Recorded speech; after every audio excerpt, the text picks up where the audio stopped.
You can hear me, right? Yeah, I can hear you. I can hear you. I'm just making sure everything's good on my end as well. Got you. What's going on, baby? Not much, bro. Not much. I'm just, another day, I guess. I feel that. Another day to be up 6 feet above Earth, man. Amen to that. Amen to that. So you were working today? Yeah, dude. So I basically got called in. I think they asked me to come in this morning, and I was like, I could use the extra money. So I'm like, yeah, just if y'all need anything else. I mean, Right.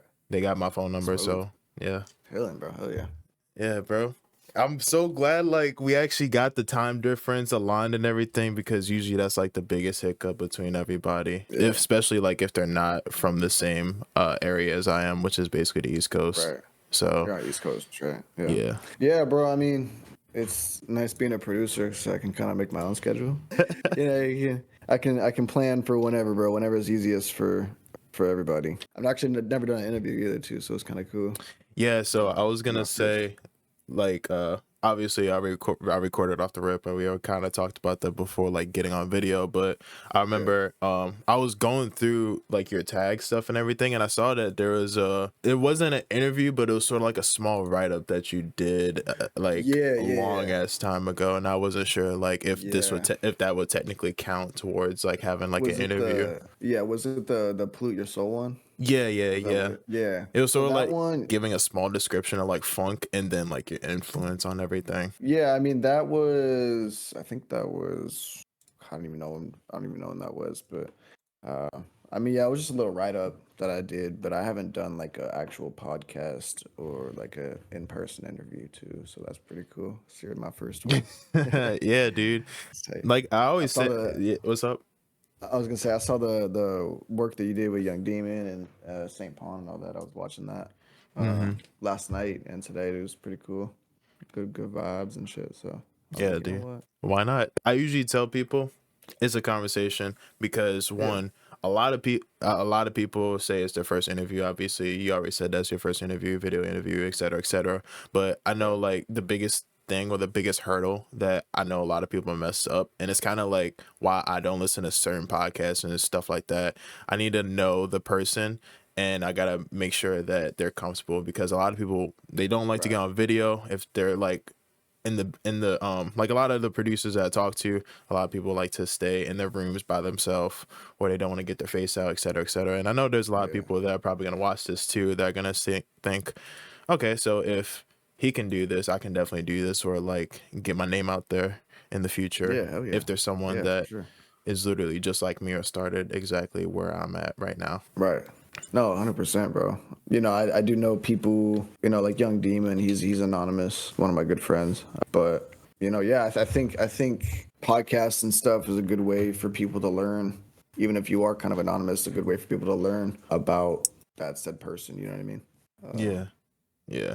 So, yeah, bro, it's cool. I think what you got going on is cool, man. And so I said I'd be down to join up and just chop it up. And yeah, dude. See what's up, I appreciate you actually being along for the ride with everybody. And I was gonna say, I don't want to talk about him that much because obviously it's your video, or it's like you're the guest in general, but I did actually finally meet him. Like he actually came, like we actually met in person and everything overall. You met Demon? Yeah, he's super cool guy, right? Yeah, super chill, super laid back and down to earth. Extremely talented. Like I always ask him, it's like just give me like some tips and tricks on like how you format and work everything, et cetera, et cetera. But that's how the case is when I meet anybody from the internet, from going online, looking at a screen, to just meeting in person, especially if it's like either at a show or I'm performing or someone else is performing also. Yeah. Oh yeah. Yeah, I met him when I was on the AllBut6 Tour in Philly. I met him. I met Zoo. I'm pretty sure Demon's girlfriend was there too, and I met somebody else. I don't remember who it was. I'm blanking right now. But yeah, it's super cool people, man. Super cool folks, man. I talk to them all the time. We've got a few songs done together and stuff, so pretty cool. Hell yeah, dude. Pretty cool. Definitely. Now, finally, let's get started with. I know we it. already did introductions. Usually, I tend to have a small introduction: who you are, how do you pronounce your name? Because I always say the same thing. A lot of people mispronounce their name, or a lot of people don't know how to pronounce your name, and sort of a brief origin of your actual alias. Okay. Well, my name is 702. I am a producer slash artist slash entrepreneur. I don't know. Well, I'm just a producer, but a couple of things about my alias, like how that got started. 702 is a area code for Las Vegas. I was born and raised in Vegas, and I'm a bad gambling addict. I kind of, just ran with that. You can hear it probably from the slot machine sound effect, my producer tag. Yeah. That's not from the finals, by the way. I don't know why people keep saying that. The video game, the finals, like people keep thinking it's from that. But yeah, it's area code in Vegas, and I just came up with that. I honestly came up with it. It was my old Call of Duty clan tag, so I was like, I'm gonna just run with that. It still sounds pretty cool, and nobody was named. Like I didn't see anything on Spotify of like 702 spelt that way, so I just went with it because it was kind of unique, Yeah. Yeah, hell yeah, dude. So I actually did one of the bullet points that I did want to bring up is sort of that actual tag and sort of is that paying homage to basically your roots. Because I know on SoundCloud you are from Sin City and basically you're from Las Vegas. I'm guessing that's paying homage to where you're actually from and where you grew up, basically. Yeah, I think I really picked up that tag. A lot of people like it too. I'm appreciative for. I think I was trying to go for something unique with the producer tag because I can go, have my girlfriend make me a tag and it's like her saying my name, how the classic girl tag. Like I don't really want to do that, so I wanted to think of something outside of the box a little bit, something that I can use without it kind of getting annoying. I feel like most people don't even know that's my tag. They're like, "Damn, you really just like that sound, right?" I'm like, "No, it's my tag, But it's something discreet and something cool, and to pay homage. So it's kind of like a mix of everything, you know what I mean? But yeah, that's kind of just where I picked it up from. And I was gambling a lot too, so I kept hearing it when I went to the casino. Yeah, because I was thinking correlation between like Vegas and that, and I was like, okay, it's sort of aligning, and I'm guessing that's basically the background of like how it actually came to be overall. Yeah. This is something that I actually did find interesting, and obviously a lot of people probably know your first track of The Council. That's actually the first name from SoundCloud. I tried looking over it, especially like the EP that you had like years and years ago. But something that I found was that you did not release that under AllBut6. You actually released it under a possible label known as BestCoastMob. So can you give like a little bit of background about that label before AllBut6? Yeah, that's interesting you brought that up. So BestCoastMob, aka BCM. I'm living in SoCal right now. So I've been here for a couple years, and when I first started getting into making music, like I didn't ever release a track or nothing. A couple of my friends that I was friends with, they made rap. They were rappers, producers, this and that. They had their own. It wasn't like a full-on label. It was just kind of like a little collective, and that was called BCM, Best Coast Mob. And so when I started dropping music, DistroKid asked for like a label or something a while ago. It was required for you to put in like a label or like something that it was released under. So I just put in Best Coast Mob and kind of ran with it. And now my friends always give me shit. So like, damn, like you drop 6 Speed and stuff under Best Coast Mob, would you 90% of it? Like, you know what I mean? Like messing around. But yeah, that's how that came about. So, and then there's also another person I've worked with. His name is Ozanix 2 milligrams on the song called Dead Hours. That's one of the guys who the collective or label or whatever you want to call it. Okay. Yeah, because I found it interesting because it went from a transition from Best Coast Mob to some of them are self-labeled basically under your actual 702 name, and then a large portion, and this is actually going to be the next thing I'm going to talk about, like your last final iteration of Best Coast Mob that I found was December of 2021, specifically December 21st of that year, which was Gamblers High, and then the next drop that you actually had was House Winds in May of 2022. So how did that process basically look behind the scenes of becoming part of AllBut6 Records? And a follow-up to that would also be, what have you gained since that time being a part of AllBut6? two really good questions. How did I get into AllBut6? So, music was for me kind of popping off around 2021. I want to say like mid. I don't know exactly when the time was because it was a couple years ago, and my brain was kind of foggy because I was just smoking weed the whole time. So I kind of like I'm chopped up on dates a little bit, but Mikey the Magician had gone live on Twitch and he was doing something. He was recording somebody. He was recording Booby Ludovelli. And, I've been a fan of Puya, Fat Nick, Mikey the Magician, Suicide Boys, all the underground, guys for a long time. So I joined the live and kind of was just like watching him make beats and learning from it because I was still new to making music and was just kind of supporting and checking it out. And towards the end of his live stream, he was like, yo, if you guys want to send in beats, send them in. I'll review them for you and I'll critique them. And I was like, no way. So I sent one in and I waited for probably like an hour for this fool to listen to my beat. And there's a lot of people in the live and a lot of people sent their beats. So he never got to mine. And he was just about to end his live. And I remember sending a message. I was like, yo, please check mine. It's one more. I promise you're going to like it. And I remember he was like, all right, I'm going to check this last one. But after this, I'm gone. And he listened to it. And I still have the video somewhere. I don't know if I still have it because I remember recording. I was like, oh my God, he's I'm like, he's gonna react to it. He really liked it. And I think I was the only person that he ended up like following after. So he was like vibing with it and stuff. And then from there, I just became super annoying and just kept sending him beats and DMs and like not trying to be too annoying, but like staying consistent and letting him know like, yo, I'm here. Like, I'm gonna send you beats. I'm gonna keep showing you beats and stuff. And then eventually, since he was following me, he saw that 6 beat and everything was starting to blow up. And then the management, Swig, my manager, was like, yo, we're interested in signing you, to a management deal. Would you like to come out to Miami and, talk it through? And that was in January of 2022. So in between that time frame that you were talking about with BestCoastMob and AllBut6, and I went to Miami and we discussed everything and then I signed the deal from there. And then that was in January of 2022.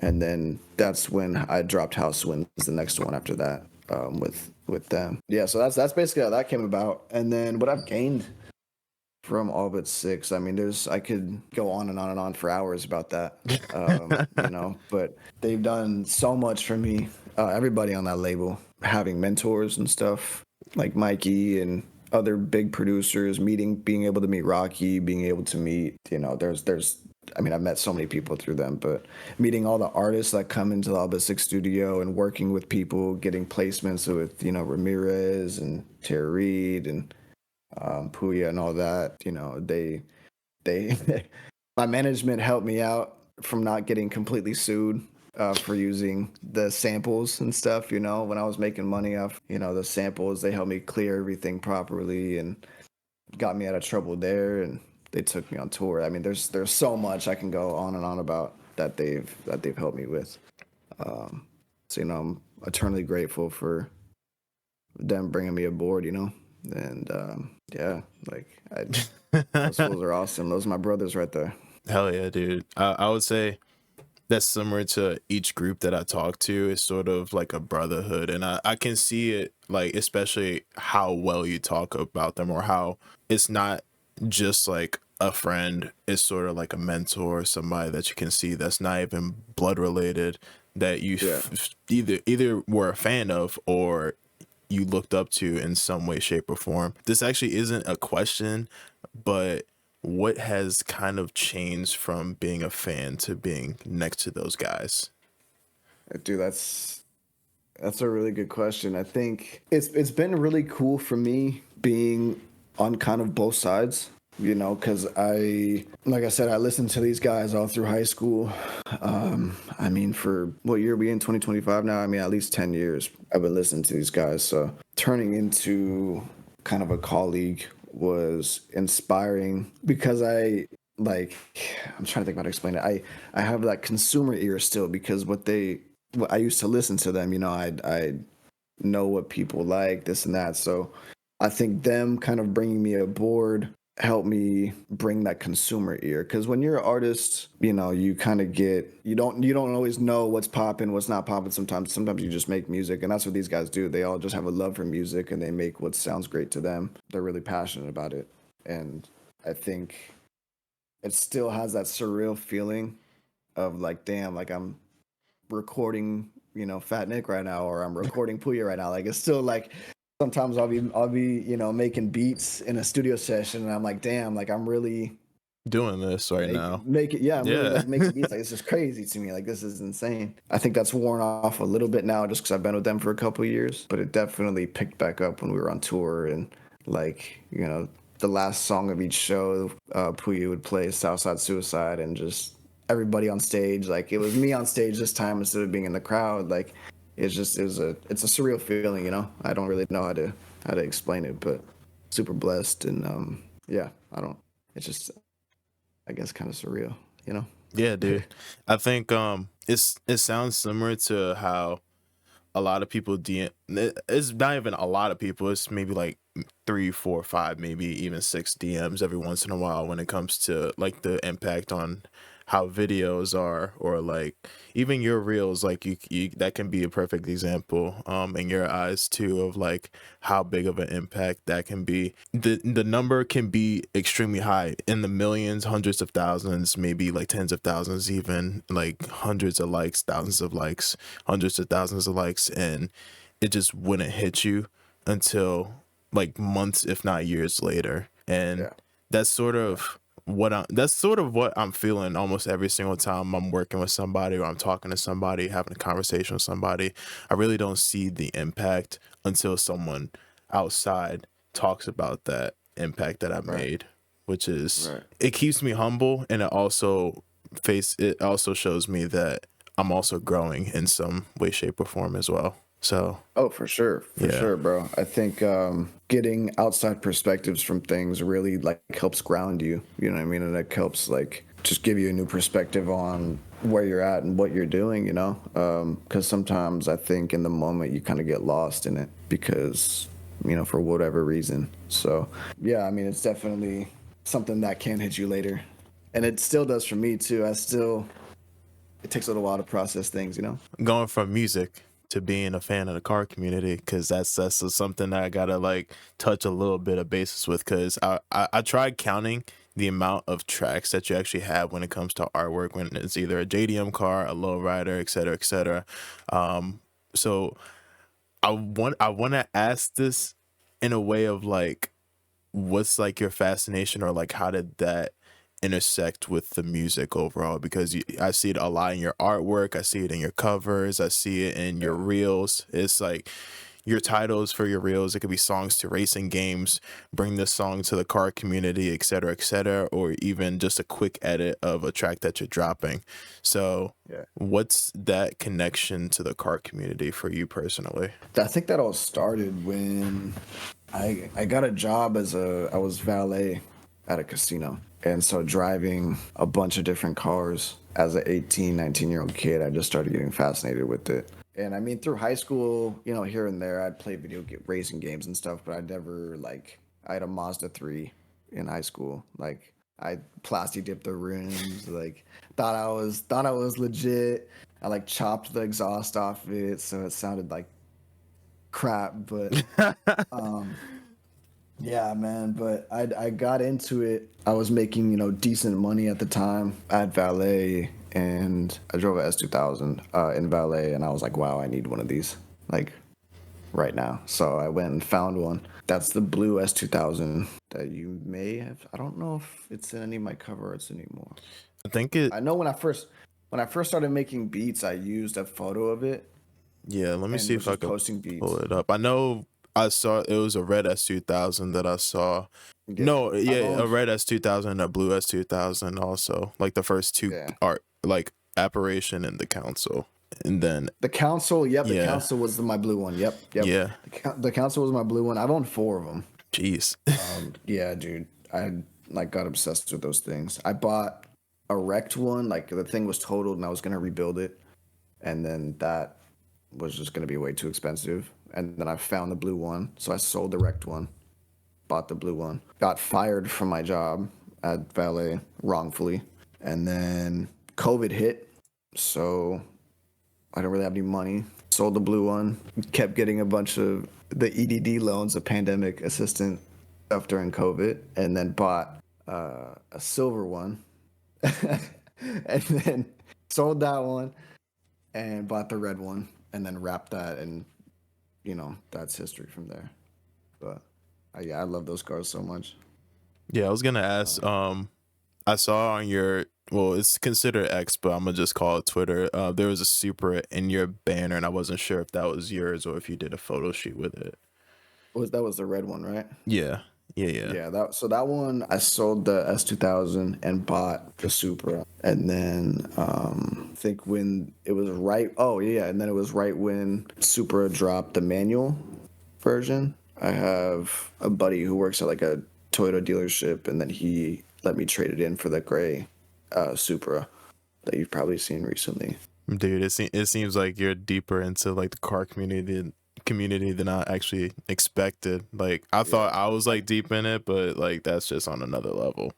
Dude, I love them, and I think I credit the red S2000 that's on 6-speed cover art and the little EP that I did with Band Boone and Art Rig. It's on a few cover arts, but I credit that one to helping me blow up because I was making a lot of car content. That's all archived now, just because I don't know why I archived it actually, but I'm still trying to figure out TikTok. TikTok's so confusing to me, but yeah, I archived it all. But I have so much car content, and I was just posting my music with it constantly, of me doing oil changes and me, fixing the wide body and doing this, wrapping the whole car. I did a whole series on me wrapping the car, so that was a big turning point for the music for sure, because it tied my music to something. It wasn't just, hey, listen to my music, like, yo, like if you guys like cars, like I'm making this type of music with this aesthetic basically. Yeah, and I mean it's harder to, I feel like it's harder for people to like palette listening to Phonk a little bit, just because there's no like rapper on it. I mean there is, but it's samples, what I mean? It's not like a clear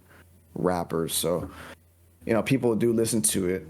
But I think attaching it was just kind of marketing techniques, like attaching it to the car community, having people spread it. That's when it started to pick up, and people were like, "Oh, this is cool to listen to," like it's a good cruising music, smoking music, whatever it is, and that's was kind of my goal. It still kind of is, but yeah, the game's changed nowadays, I feel like it changes like about 2 to 3 years, especially like what I've seen. Like it definitely is different from, I guess, 2022 and 2020, 2019, like that era. I feel like that's sort of like the shift, or you get new names coming up, or you have older names revamping, like not their style, but sort of what they're pushing to their audience overall. Because I feel like you got to get that in rotation, otherwise you're going to be stuck behind, and then someone new is going to take your place, basically. I mean, you can see, I know you did your research, you can see the numbers drop with my solo stuff, and that just is accredited to the times changing.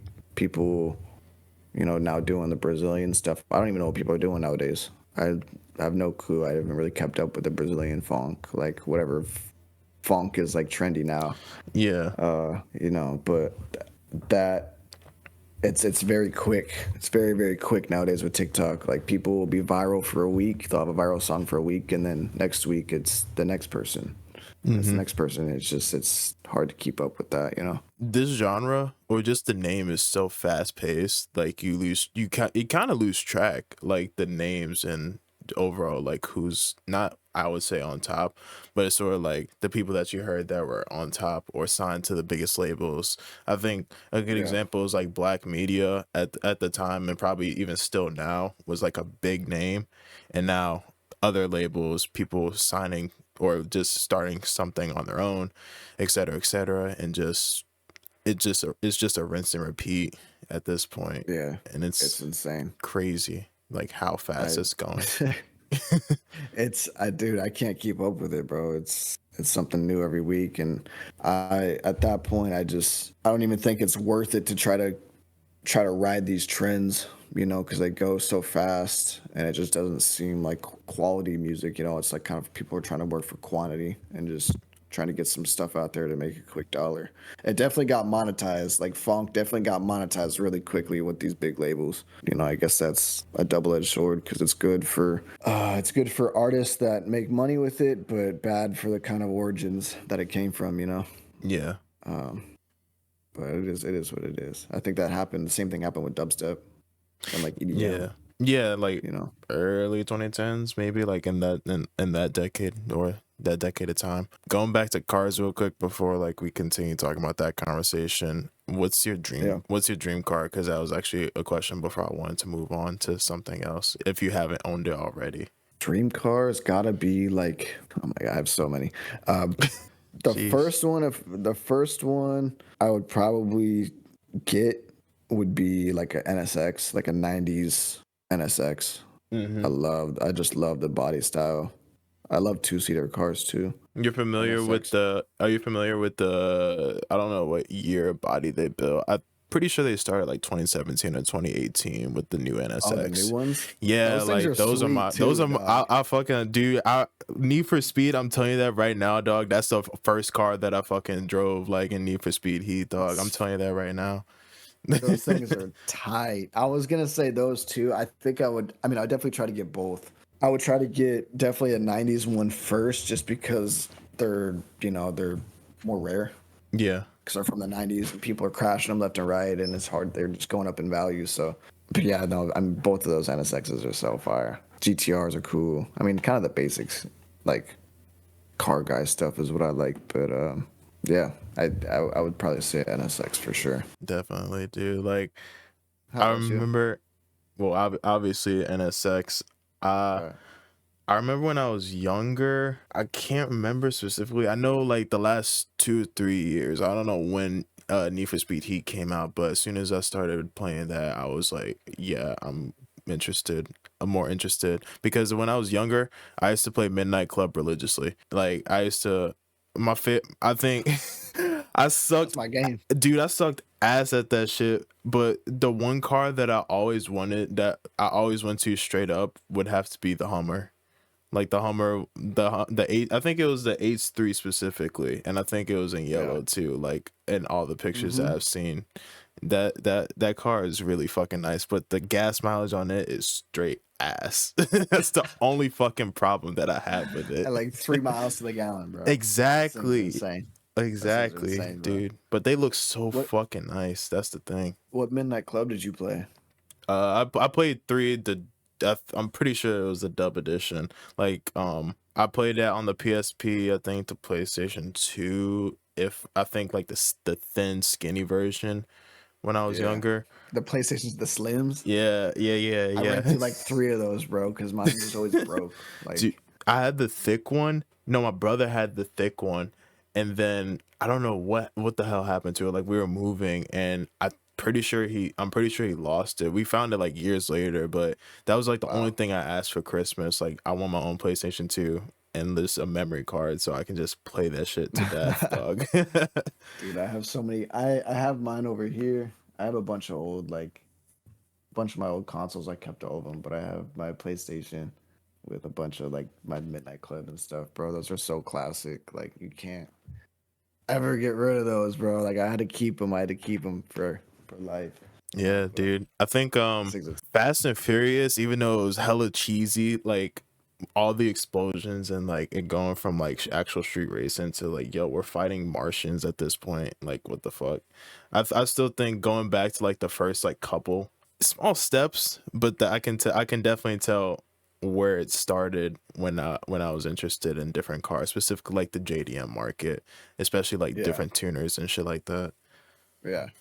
I mean, I honestly stopped watching them after like Tokyo Drift. Yeah. It just got too Hollywood for me. It was too, like I couldn't do it. I'm not a big movie guy though, personally, but hmm like Tokyo Drift and the early ones were tight for sure. Yeah, I think I never watched Tokyo Drift, but I think when they put the first like four or Yeah. five off of Netflix, I watched it I think twice, and it went from all American muscle car to just drifting in Tokyo, basically, which was Yeah, wild. The transition insane. of like different cultures, basically all over the world. They have their own culture, but it's literally linked to the same thing, which is cool. Yeah, I mean, yeah, like that's something that you can bond over no matter what culture you're in. That's why, bro, I want to go to Japan so bad and just sightsee, eat some great food, and just see the car culture and how it differs from American, car Hmm. culture. And I know that there's so much crazy stuff out there that to them it's just like they're like, oh yeah, it's it is what it is. It's like I've heard that like Ford Mustangs and stuff over there are like prized possessions, and over here, you see one on every stoplight. Yeah. But it's crazy like the differences. And they drive GTRs over there like Civics, from what I've heard. Like you know what I mean? Like they don't really care. Like it's just it is what it is. But that's crazy. Like it's crazy. I've always wanted to go out there. It's super cool. It's like a fucking Corolla over here. Dude, yeah, seriously, yeah. Like it's insane how it's like flipped. You know? Yeah, yeah. So going from cars straight back to the music. I know you did bring up 6-speed and tandem for your most popular drops. I kind of did that on purpose just because, like, obviously if people search up your name on Spotify, that's literally the first two things. And I already know from this video, I want to say that basically get a deeper dive into like who you actually are, because the Yeah. second somebody hears like 6-speed or tandem, they're probably going to click off the video rather than knowing more about you, basically. How did those two songs, looking back at it now, how do you look back at those tracks? Basically, how they've streamed, because Yeah. how did it basically change your trajectory of being a producer or artist? So when I first started making music, that was late 2019. I was just kind of messing around. Wasn't doing anything just having fun with it.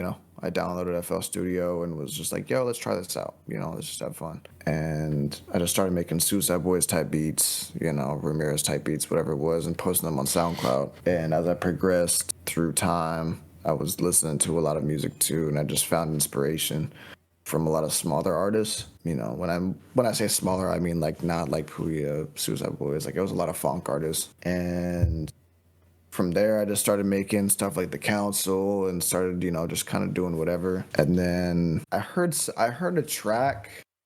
Oh, I heard Demonstrate Haste by MC Holocaust. Or I guess he's going by Play Misery. I don't know what he's going by now, but yeah, I heard that song, the cowbell melody comes through, and I was like, dude, this is the most insane fire like track ever, you know what I mean? And this was years ago. This is pre-pandemic.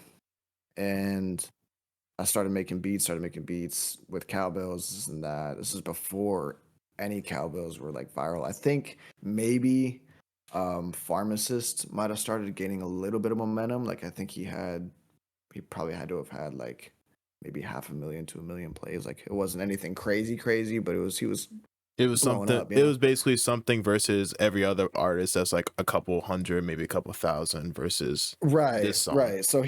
Right. So he was pulling some traction on TikTok, and TikTok was still kind of new at the time. So I made Apparition, which I spelt it wrong in the title, which is funny. I didn't notice that till years later. I think I made that one with the cowbell melody, and then I think I made Tandem after, and I just kind of just was having fun with it. By then, just rolling it through, and then I started to notice some traction. People were starting to like it for the car scene, and then North Memphis started to really go up. Right after it went up, I think that's when I dropped 6-speed. I dropped a video for TikTok of 6-speed of like how I made it, and people just blew that video up and were like, yo, you need to release this right now. I mean, I'd never had the video blow up like that before. I think it had like 100,000 likes in a couple hours. Video was literally of me like making 6-speed, but I was only like 2 hours into making the beat, so it was still super bland. And everybody's like, yo, you need to drop this right now. So I hurried up and just uploaded it to DistroKid, and it went up like a day or two later. Literally made the song in like 2 hours, and it just went haywire. And from there, then people found Tandem, and then they started finding other stuff, and it just kind of went from there and snowballed. But yeah, that beat's not even 6-speed's not even finished, so I don't I can't stand hearing it. I'm appreciative of it.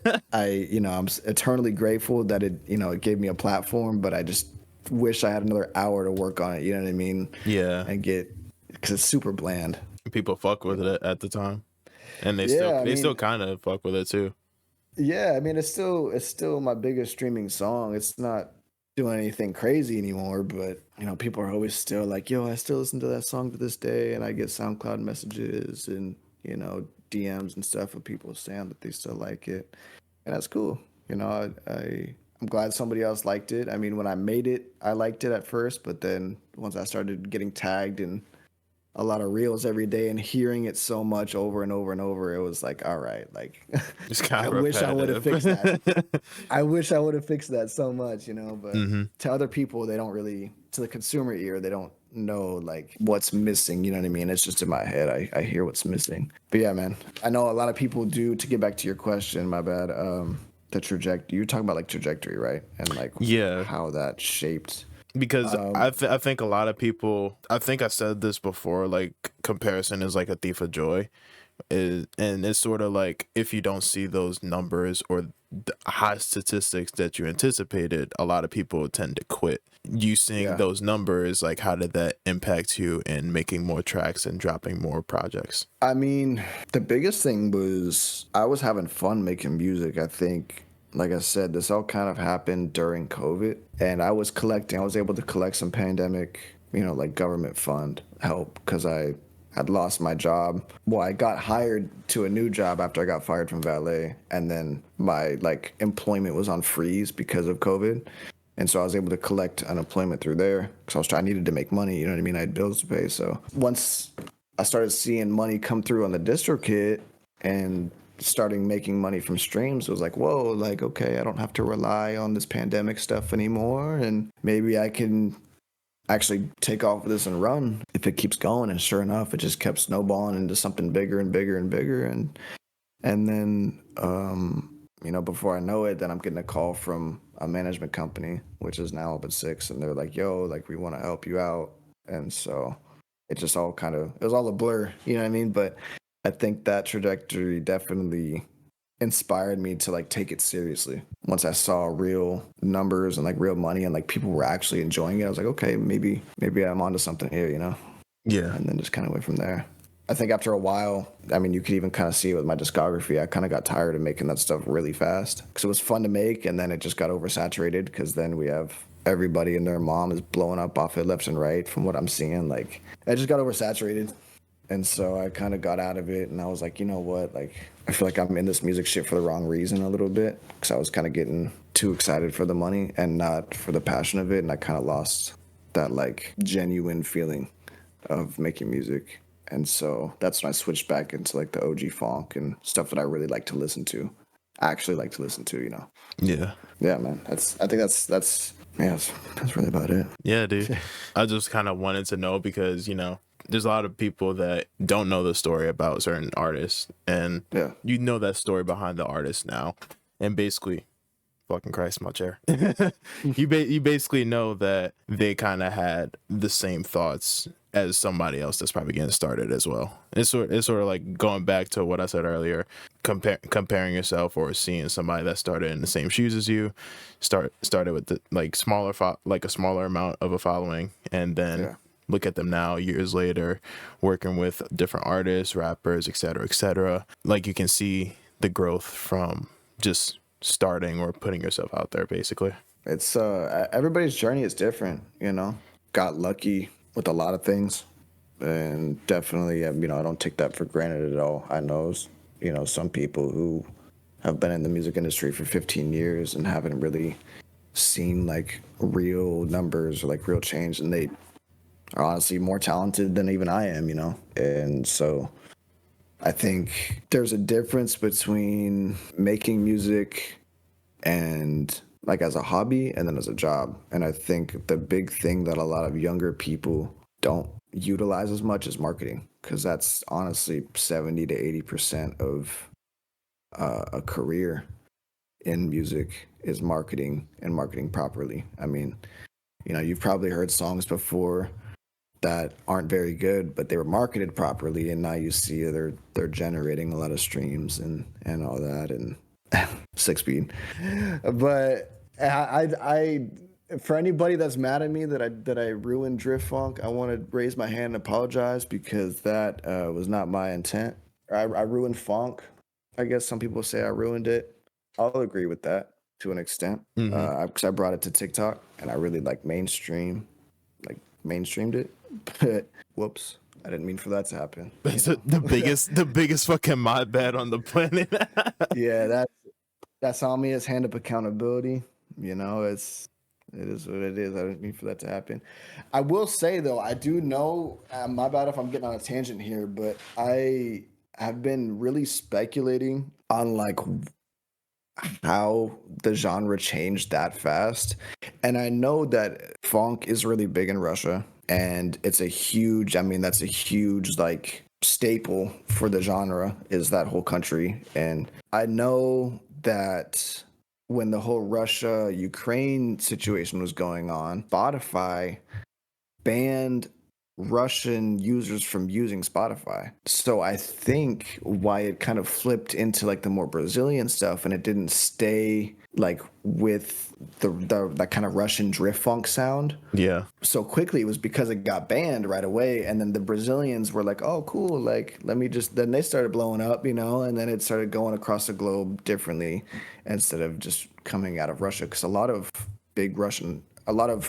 funk artists are Russian, you know what I mean? Russian and Ukrainian and stuff. So that was a tangent, but it's not a tangent. I feel like it does make sense, and it's sort of like a hypothesis, or something that is probably on your mind that you definitely want to say. I feel like that's definitely, I feel like that's the first time I've ever heard that.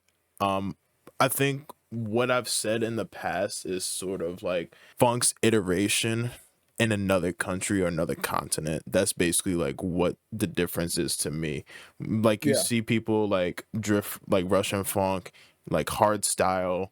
You see the Brazilian funk, and in South America, et cetera, et cetera. I feel like it's just the culture shift, basically, of putting their twist basically on the actual genre overall. Yeah, no, 100%. And I think that the process of that was sped up because Russia was blocked from Spotify, and Spotify is, we know, one of the biggest streaming platforms other than YouTube. And I don't know, I don't think they were banned from TikTok either, but I know that they were banned from Spotify. And I personally noticed a change when that happened. When Spotify was banned in Russia, I lost about, I think, 30 to 35% of my following in one night. Jeez.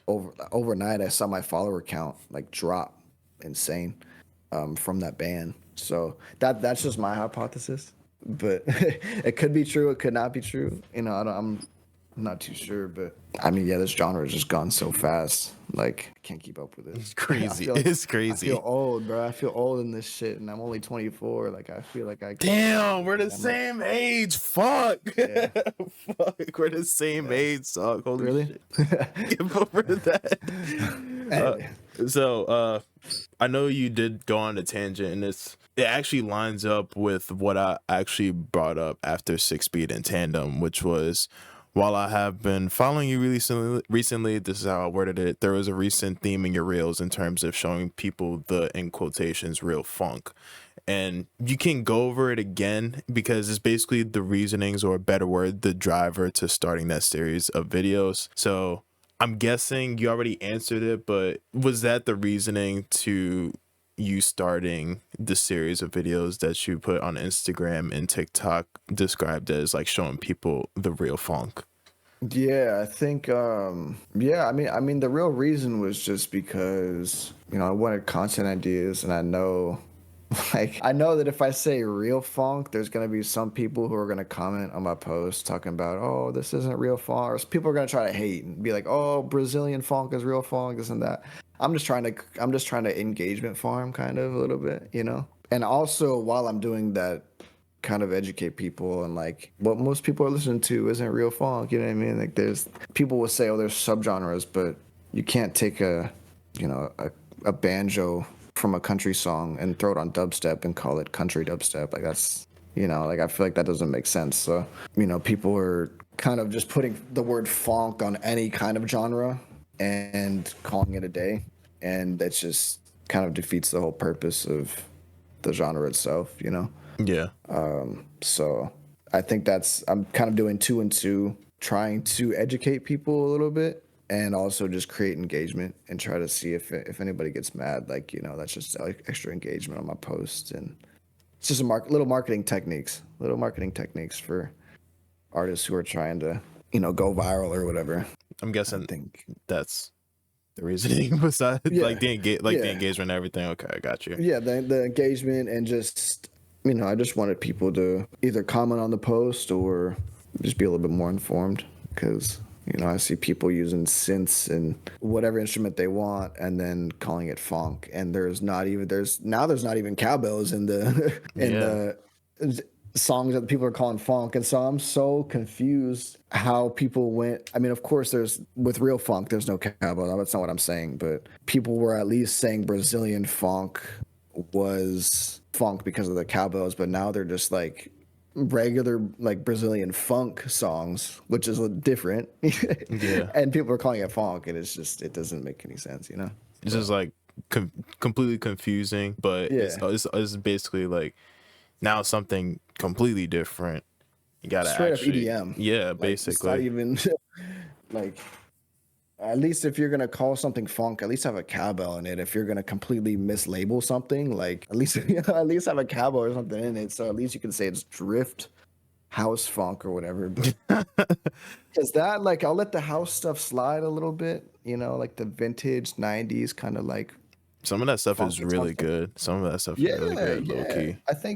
I think the whole '90s like rally house stuff, like that kind of vibe, that kind of vintage '90s house. I think that's cool to call it like a subgenre of funk, you know. But because I've heard a bunch of people drop on their tapes, you know, they would drop a little vintage like house rally track, you know, with their funk, their raw and dirt funk, like whole tapes. There'd be like a little song at the end. Shout out Phonk Master, like he has one, I think on was it Wanted by the Law? That tape, I think it was side A or something like that. Actually, I used to listen to that a lot, and it has a nice house track at the end, which I took inspiration from that on Millionaire too. So little info, little info, but yeah, It's not. I just want to say, like, it's not a rant or anything. It's just like different iterations of a genre that we're both like accustomed to. Basically, like this isn't a rant or anything. It's just like no, yeah, obviously, we're giving our opinion, and we've listened to the different. I remember we talked about earlier, like how a genre changes every 2 to 3 years. That's basically yeah. like another iteration of like what funk has basically become, even if it's something that we originally didn't hear when we got exposed to the genre, basically. Yeah, it's evolving so fast, and it's gotten to the point where I'll get people who comment on like my reels about the real funk, and they're like, no, this isn't funk, this is Memphis rap. And it's like people have completely lost like what funk is and what the term is. Not everybody, but most people, like most will have lost the kind of the notion and like the message behind it, and just now just call whatever funk, and it's insane to me. I'm Yeah. not mad about anything. I'm just saying that's from my perspective what I've seen. Like, Yeah, you I've know, kind of seen it, like especially like on the Reddit threads multiple times. I see different tracks where it's basically just straight up trap or straight up hip hop. Like yeah, it does get repetitive every once in a while when everybody's like, "Hey, is this blank blank funk?" Or like yeah, it's probably just a normal hip hop or trap beat, low key. yeah, And I know I've definitely been not used to it, but I definitely like had that happen to a couple of, like my tracks or like a couple of my beats, etc., etc. You know, obviously it's just our opinions on the genre changing. I mean, yeah. everything evolves basically. It's sort of like a I mean, Pokemon. yeah, of course, bro. I mean, like, I'm not upset that it's evolving. I think at the rate that it evolved was just too fast for me. Like, that's too. It just seemed too fast to where I'm trying to think about explaining it. Like, It was kind of like I don't unheard know. of, I would say. And that's why, like, I'm just kind of doing whatever now. You see me dropping house tracks, and you see me dropping just kind of whatever. Yeah. Now I'm rapping now, so Actually, going from rapping and talking about other artists and rappers, this yeah. has to deal with the tour with AllBut6 in 2023. I know you probably won't be able to give an exact moment because I mean it was a long ass tour and you probably you were on every stop basically I was on or every stop, yeah, okay. start to finish, yeah. So it's probably going to be a really difficult answer for you, but what's a memory that sticks out to you, and also what's a certain show that stuck out to you for the entire tour? Damn. I mean, I have 3 months of stories. Every day was so different for me, especially because I don't really get out the house that much. So going from being a producer all day, just kind of chilling in my room. Not, I don't party or nothing like that.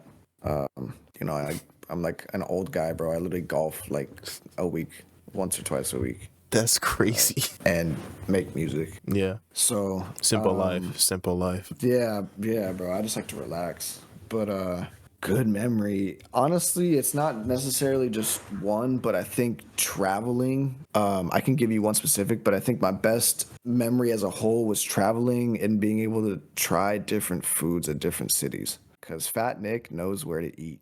He Duh. knows where to eat, man. I've seen the So shorts on he's like your YouTube channel, dog. Like he's oh my hilarious. god, dude. He is a Connoisseur, master, a a connoisseur, a connoisseur. master, yeah, with good food. So like trying classic food from staple cities, you know what I mean? Trying some pizza from New York or pizza from Chicago, and like trying, you know, like a bacon, egg, and cheese from New York, like from like a bodega, you know what I mean? Getting like just doing that. I had alligator for the first time ever in New Orleans on Bourbon Street, like insane. Like I was so hyped about it. And you know, these guys have all been on tour before, and they're kind of just like, you know, It's another day. like they're just veterans, you know. They know it is what it is. And to me, I'm like, bro, this is insane, dog. And they're like, bro, it's just Bourbon Street. Like we've been here before, but to me, it was just so eye opening to be able to see all these different places around the U.S.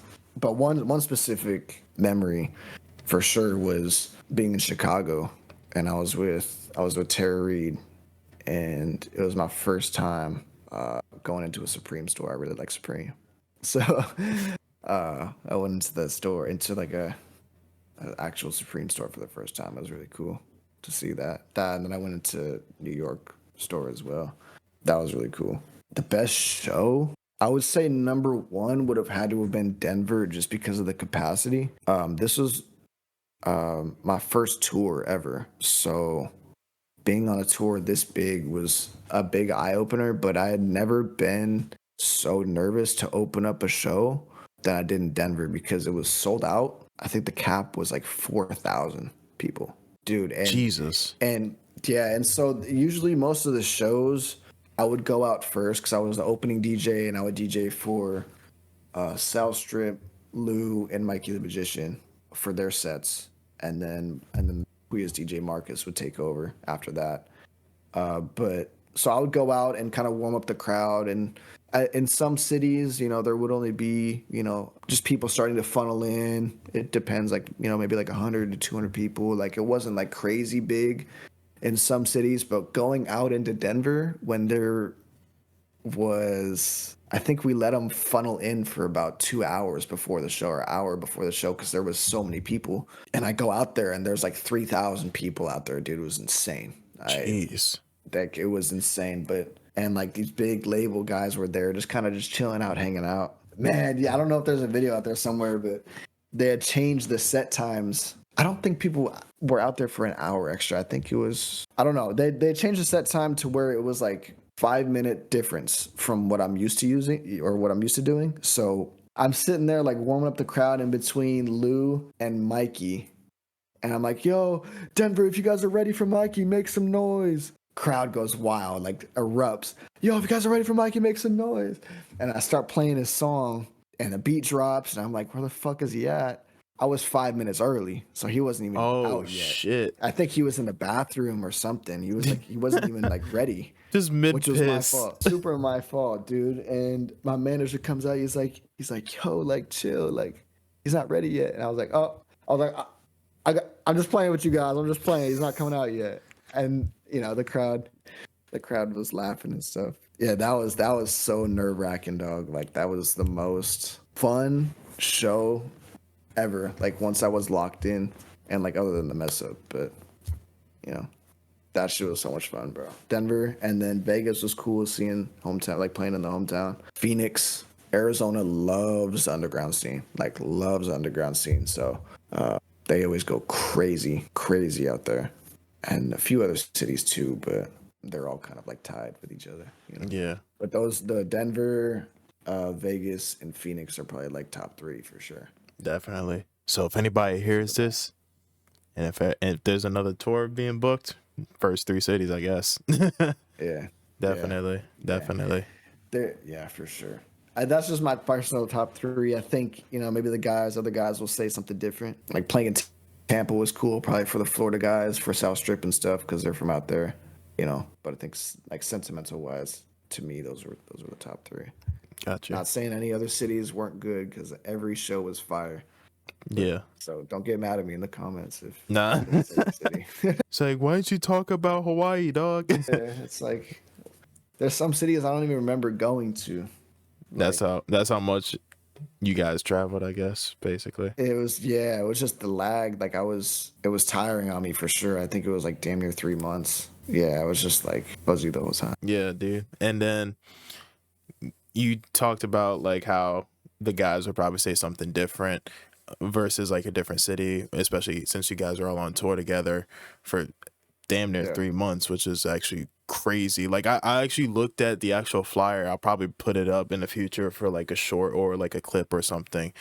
It was damn near like maybe a dozen, maybe a couple dozen stops, and I've never seen that many stops with such a big group of like individuals like have their separate careers overall. It was wild, like to get those people together.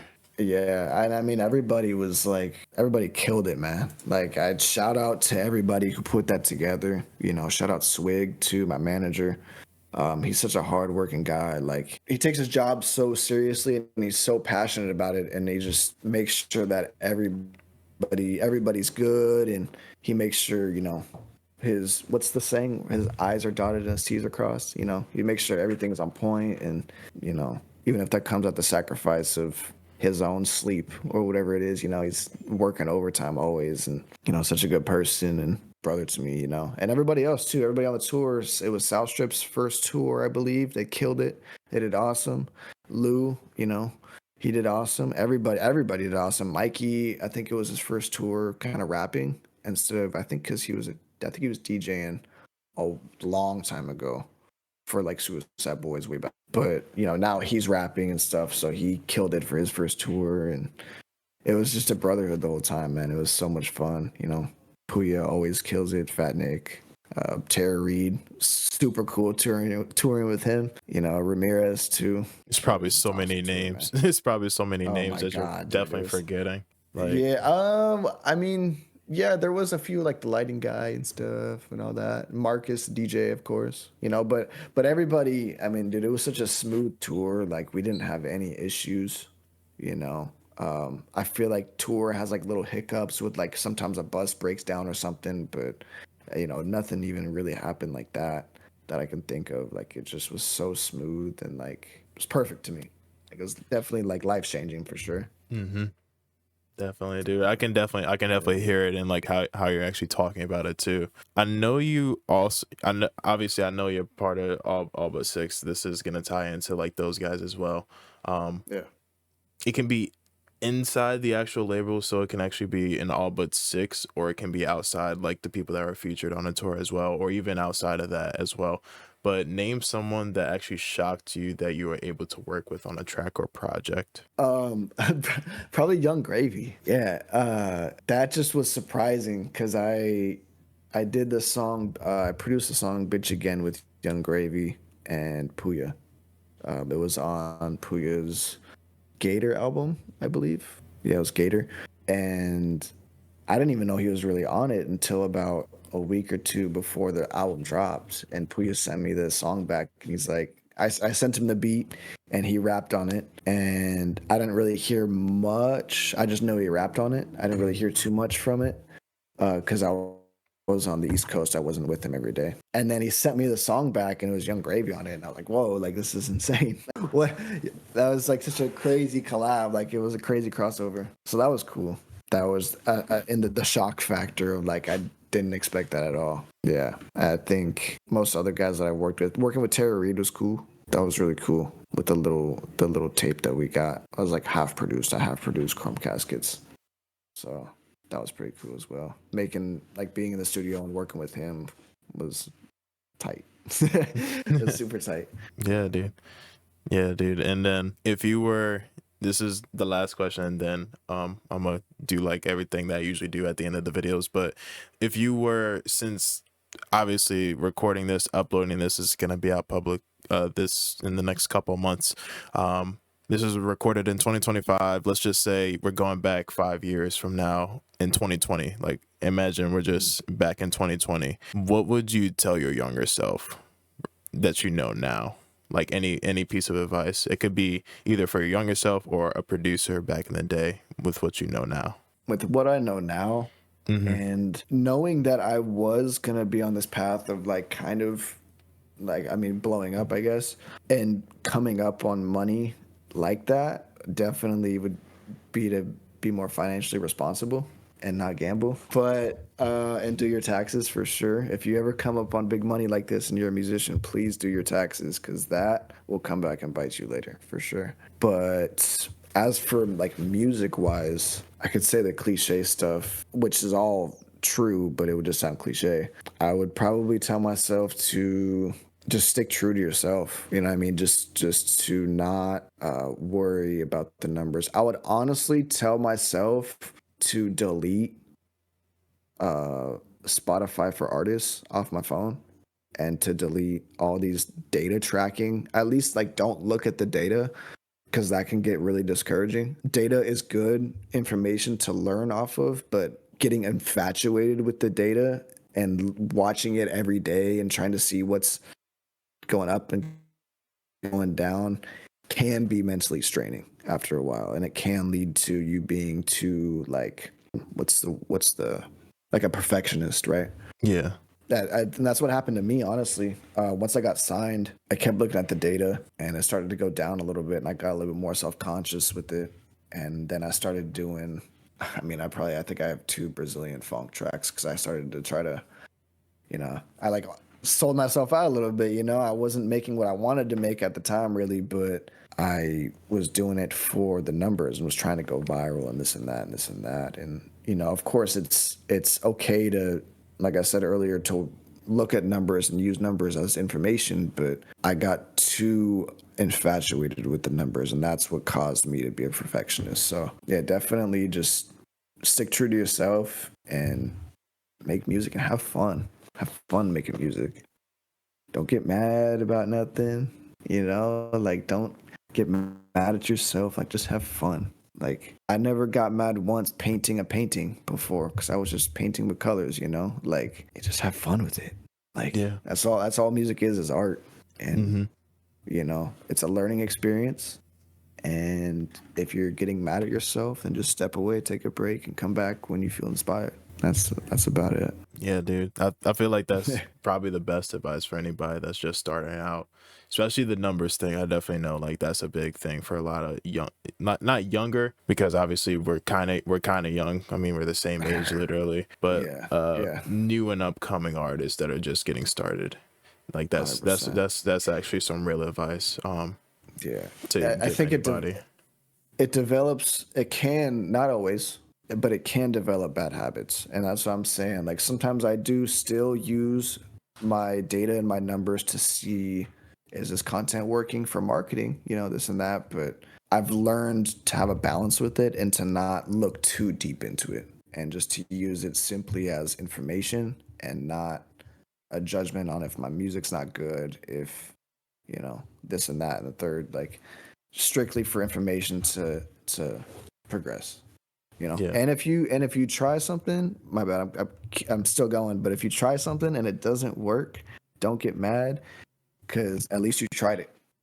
Yeah. A lot of people will tell you, oh, I wish I did this, I wish I did this, you know, I wish I tried this later in life, and that's not how I want to live personally. So I want to say I at least tried it, and if it didn't work, it didn't work. Yeah.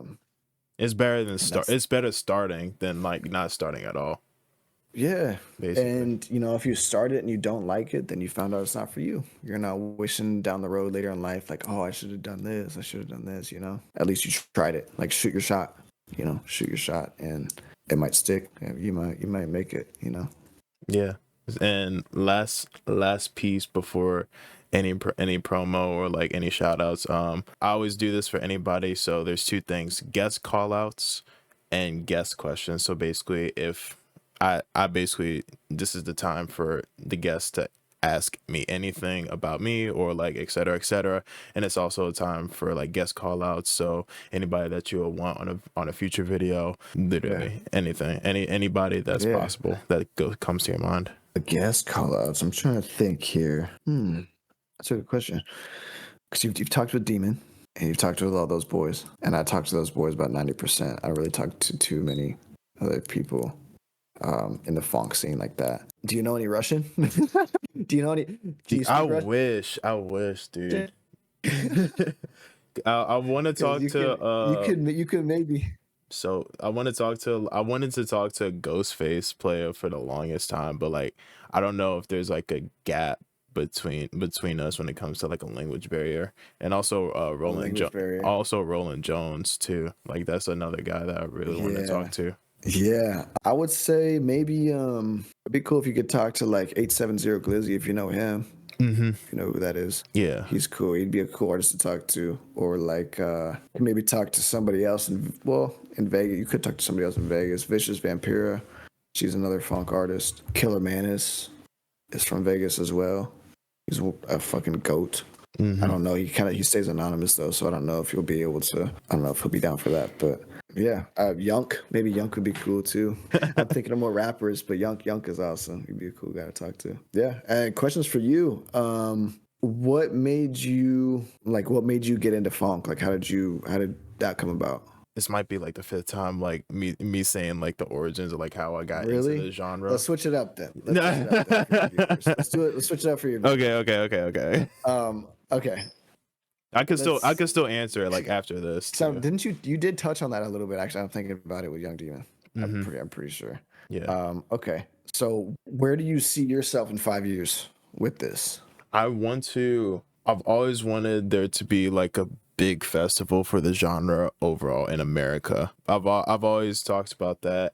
I've met so many people that are so cool, that are not just that are producers, DJs, engineers, etc. on my own dollar, like my own money, to go and fly out and meet these people. Everybody knows how passionate I am about this genre. Like everybody can hear it in my voice. It's literally the only thing that I talk about when I talk to people. It's like talking to so and so, talking to this person, etc. How can I connect with this person? And even though like I'm a small producer, or I'm a small like name overall, there's people that are way bigger than me, or producers that I wouldn't even imagine watching my videos. Like I listened to those fucking people 3 or 4 or 5, 6, 7 years ago, and meeting them like within the span of like 2.5 years, it's just, I don't see anything but growth from like the genre. It doesn't matter like what iteration that you listen to, the name is still gonna live on. Like whether it's Brazilian Phonk, if Russian drift Phonk, or just any format of Phonk, I still think there's a lot of potential for it to grow. I think the live scene is definitely picking up, and I definitely want that to be incorporated with a lot of rappers specifically. Like I definitely want to see that happening in the next couple of years too. Personally, I kind of want to do this stuff live. Like I see a lot of different podcasts, like I do it over the internet, but I want to have like as like get a stage of people, sort of like a comedy skit or something like that, like at a comedy show and everything like that. Then I have a guest next to me, and then we just go at it for like an hour or two, like Yeah. That'd be kind of dope to actually do for once versus being over the In-person internet. ones are tight. Yeah. I mean, the internet's cool because we can do this. Like, I feel like 10 years ago, this would be a lot harder to do. Yeah. Across the nation. So I think in-person ones are tight though too. Like, definitely that'd be cool. I've always wanted to do like an in-person one as well.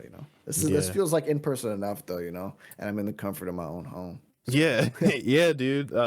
That's why I don't have to leave. I don't have to leave. Literally, like, I'm always in like a person's bubble. Like, I always know that you're comfortable, and just mainly how I carry myself, like when I have to talk to a person, especially if I'm meeting them straight off the rap. Like, if I'm not making you comfortable, there's a problem. There's a big fucking like gap in between each other. So like, if I can make you that comfortable to get on camera, I'm recording you, and both of we're both sharing this on different platforms for social media.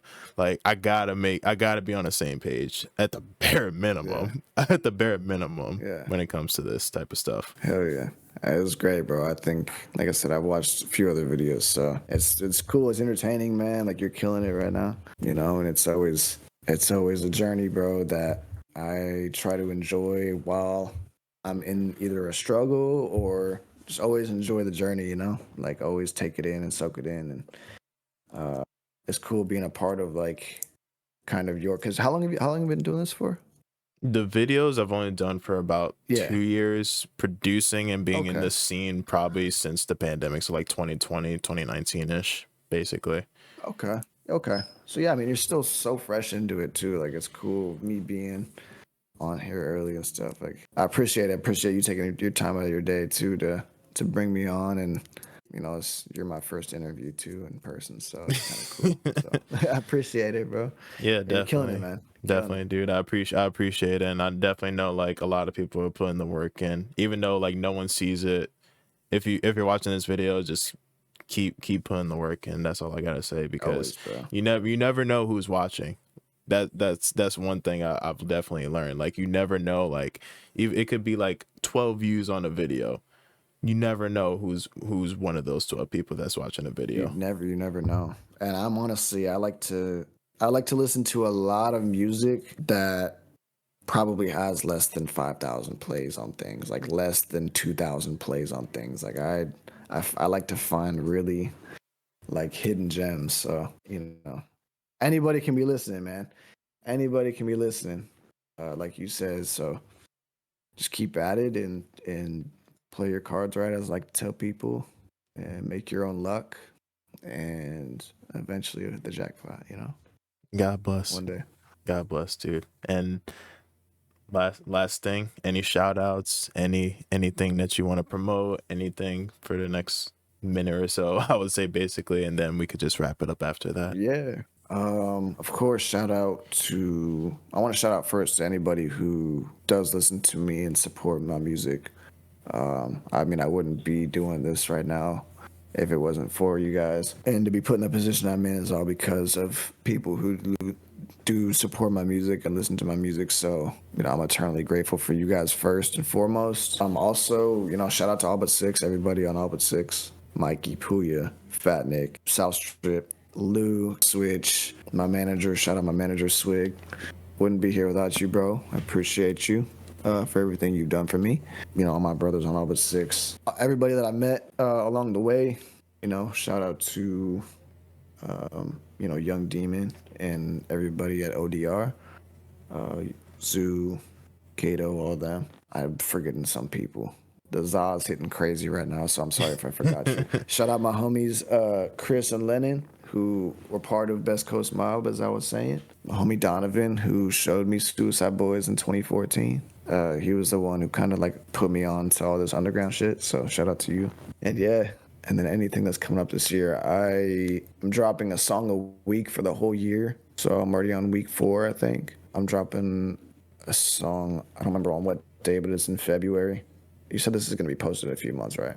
Yeah, probably a little bit down, bro. Yeah, so this Okay. technically February 1st, like January 31st, basically, but I would say like around like Marchish. Okay. So this song will already be out. Make sure you guys go stream Warstock. That's my first ever song that I rapped on. And yeah, man, I'm just gonna keep going with the music, keep vibing out. Shout out Domsta as well. And Tara Reid. Wow, I completely forgot that. My bad. I blanked on me. Yeah, that's gonna be it. I'm gonna be doing a lot of music this year, probably some merch, and hopefully we're gonna be touring in 2025. I think. No, don't quote me on Oh, that. I'll try. I But yeah. definitely won't. Nah. But yeah, man. Appreciate you guys. Danny, I appreciate you, my boy. Shout out to you also for bringing me on. Yeah, Absolute dude. goat. God Way to go bless. around. I'm just a man behind a camera right now. That's all I have to. That's all I literally have to say. Like I just am Hell yeah. passionate about who I listen to. I'm passionate about the scene, anything underground. It's a lot of shit getting it video about video at this point. Yeah. So it's just a slow progression and a slow Really, bro. journey. One day at a time. 1%. Always getting better 1% at a time, my boy. That's what it is.